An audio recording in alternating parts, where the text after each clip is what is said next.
The Old Man and the Sea, A Tale of Courage and Perseverance. Ernest Hemingway was one of the most influential American writers of the 20th century.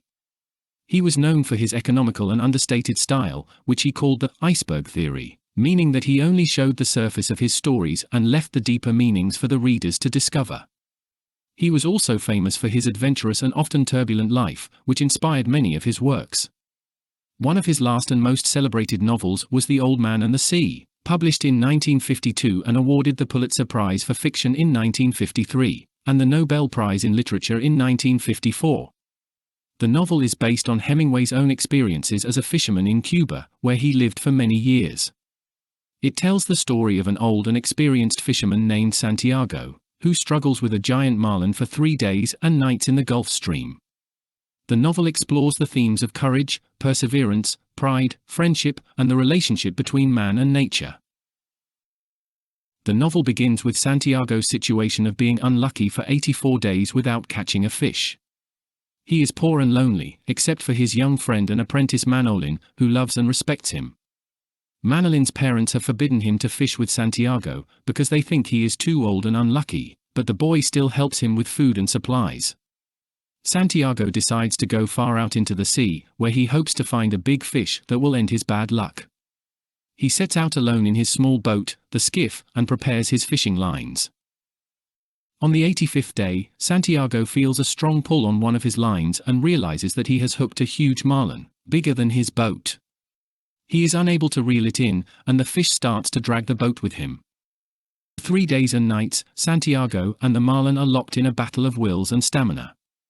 Santiago suffers from hunger, thirst, fatigue, pain, and loneliness, but he never gives up. He talks to himself, to the fish, to the sea, and to his idols, such as the baseball player Joe DiMaggio, whom he admires for his courage and grace. He also remembers his past experiences, such as his travels, his love for his wife, and his previous encounters with other fish and animals.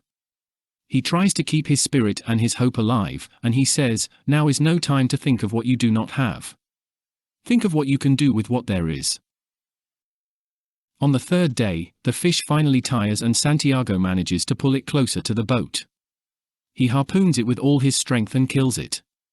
He is overjoyed and proud of his achievement, and he ties the fish to the side of the skiff.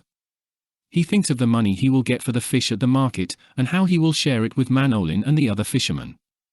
He also thinks of how he has proved himself as a fisherman and as a man, and how he has fulfilled his destiny. Santiago arrives at the shore at night, exhausted and wounded. He carries his mast and his sail to his shack, and falls asleep on his bed. The next morning, Manolin comes to see him and finds him alive. He is relieved and happy, and he cries for his old friend. He brings him coffee and food, and tells him that he wants to fish with him again. He also tells him that the other fishermen are amazed by the size of the skeleton of the marlin, which is still tied to the boat. Santiago tells him that the fish was 2 feet longer than the boat, and that he was very beautiful. He also tells him that he dreams of the lions that he saw in Africa when he was young. The novel ends with Santiago sleeping peacefully, with the boy watching over him. The Old Man and the Sea is a powerful and moving story of courage and perseverance, of an old man who refuses to give up despite the hardships and the losses.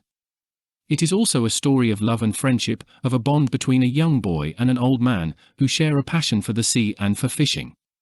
It is a story of man and nature, of how man can respect and admire nature, even as he struggles against it. It is a story of life and death, of how life can be beautiful and meaningful, even in the face of death.